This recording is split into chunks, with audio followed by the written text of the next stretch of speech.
Hi guys, thanks for watching this video. From video on, I'm going to start this series of teaching you how to pass the exam of AWS Generative Developer Professional. Also, help you build your own AI agent or agent platform. There is no preparation you need for this series of video, of course, but it is recommended anyway.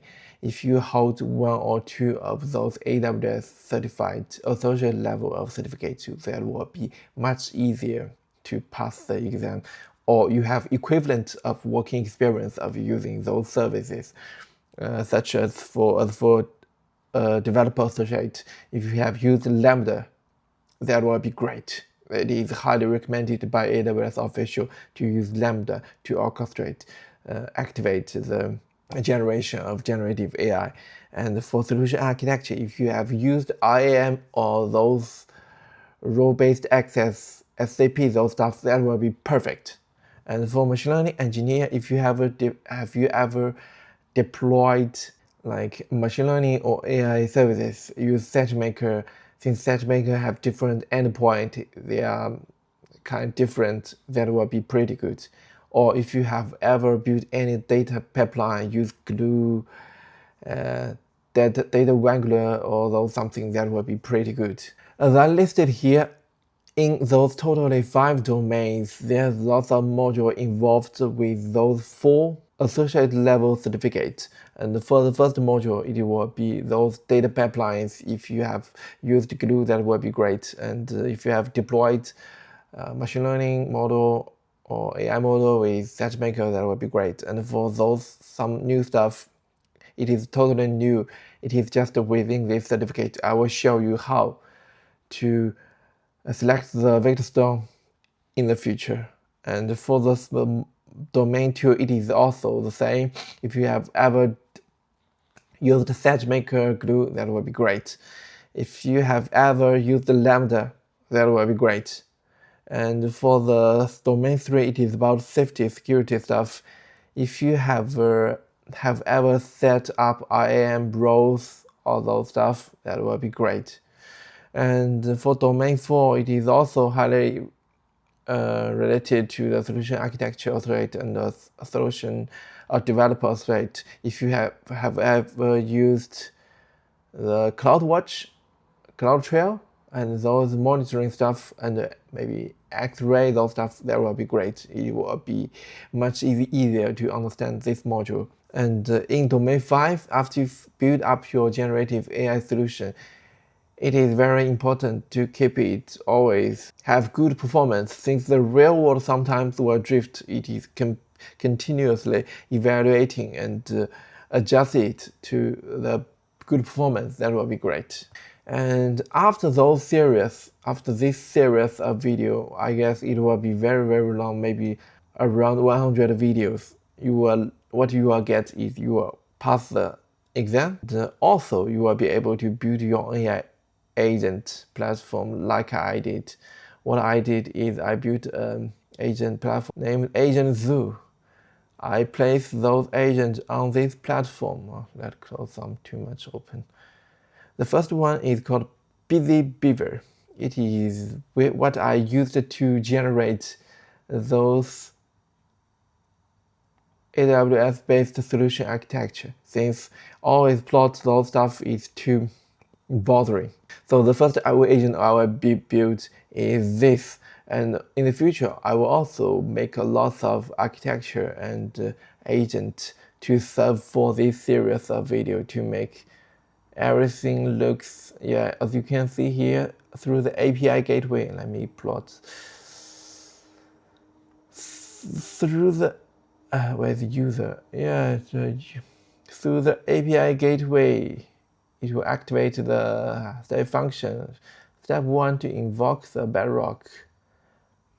Step 2 to invoke validation from the conversation history. That's a very, very typical orchestration of generative AI in AWS official, highly recommended. I think the best practice. And for agent 2 is the agent I have built as the example of IAG. Since that's a very important module in the exam, I built this so that in the future I can show how it is built. Yeah, as you can see, I asked why the DynamoDB is used instead of Aurora. It will generate an answer based on this file. It is actually by using the service from AWS that it is not that difficult to build. You don't have to code all the scripts of chunk, all the stuff. I will talk in the future. Let's go back to the slides. The order of those series video will be based on the AWS. The order of this series will be based on the professional exam guide. Let me show you the file. I think this is the best learning material for you as long as you want to build an AI agent on AWS. It covers all those skills from here.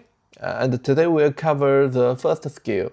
And for each skill, I will at least make one video to help you to understand the trade-off between those different strategies, and also use the agent on the agent zoo show you as an example of how to build. And from today on, the skill 1 will be create comprehensive architecture along with the specific business needs architecture and constraints.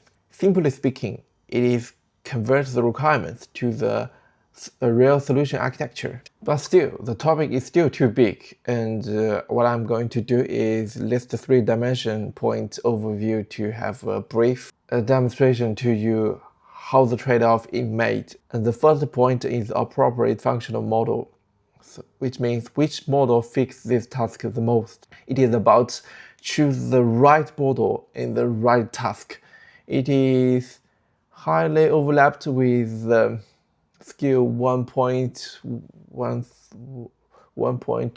think 1.21 will be. Yeah, so let's have a brief few of the choose of those models first. And here on Bedrock, AWS Bedrock model catalog, as we can see here, there are providers. There are fairly lots of models, and some models are fairly much more expensive than the other ones. For instance, the Cloud 4.5 is the most recent one. It is very expensive, and AWS also provides some models, and there's some model used for specific purpose. For instance, this one is the model used for RAG, chunking of RAG, and lots of other models. We don't have to choose the good model in the beginning. What we do is to understand the trade-off, to pick one, then if it is good, we can keep it, or if you think the price is too much, we can change it for other models. Anyway, this part is very flexible. And what we want to make sure is the model is not hard-coded in the agent, as I can show you in the agent zoo domain. What I did, here are the two agents. One is a diagram drawing agent, the other is RAG agent. I put the model selection in the app config, which I will introduce in the future. It is also very important, so that if possible, we can change the model as soon as possible. We don't have to select the perfect model. We can keep the current selection, then think maybe later. Okay.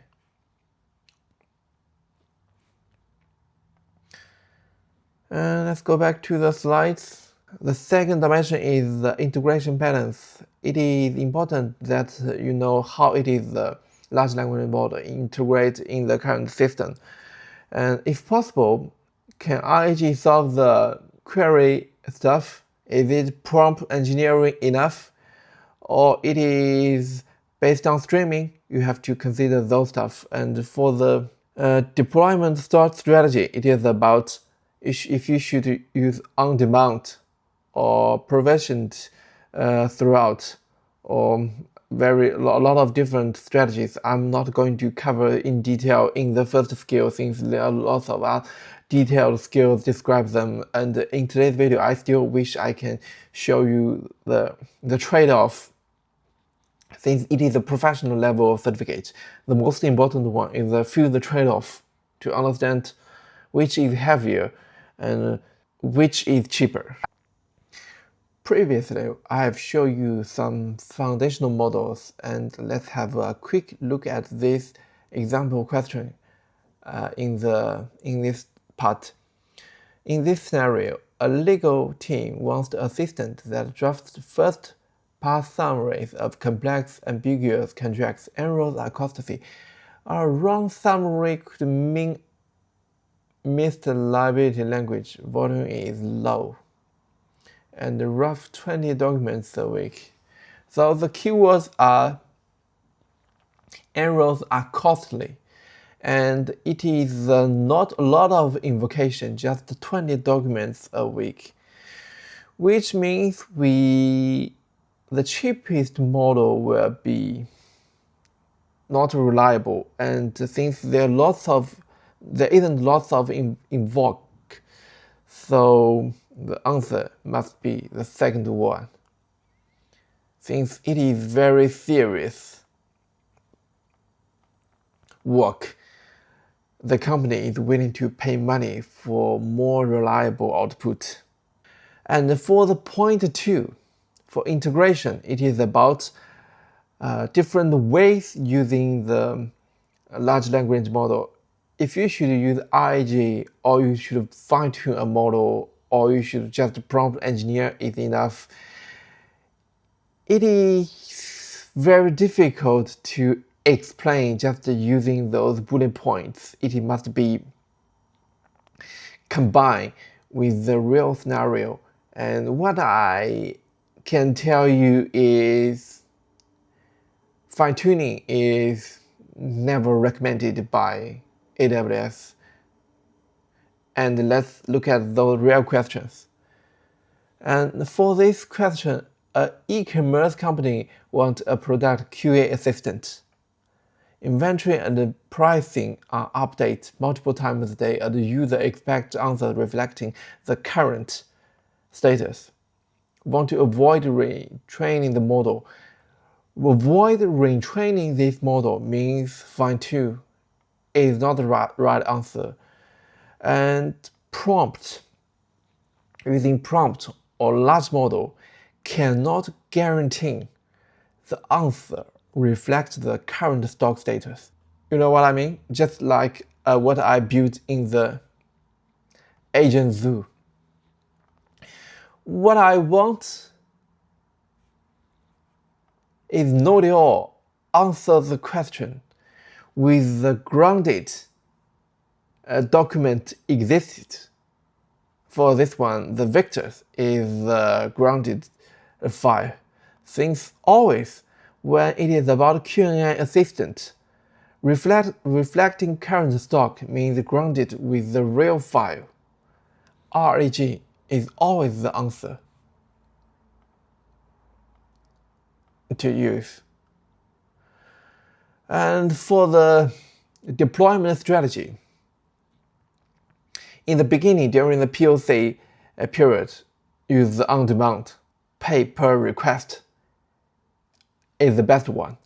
And I think even the company is becoming bigger, the business is becoming heavier, the provision throughout is still not the AWS officially recommended solution. There is cross-region influence.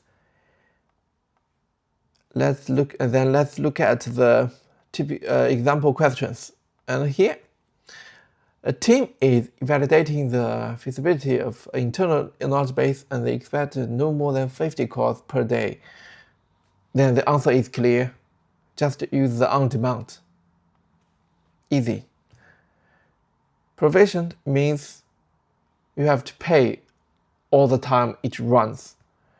And deploy across multiple regions to ensure high availability is conflict with the AWS best practice of least operational, so it is wrong. And use batch inference is totally wrong since it is not real time, cannot be used. And it is another question.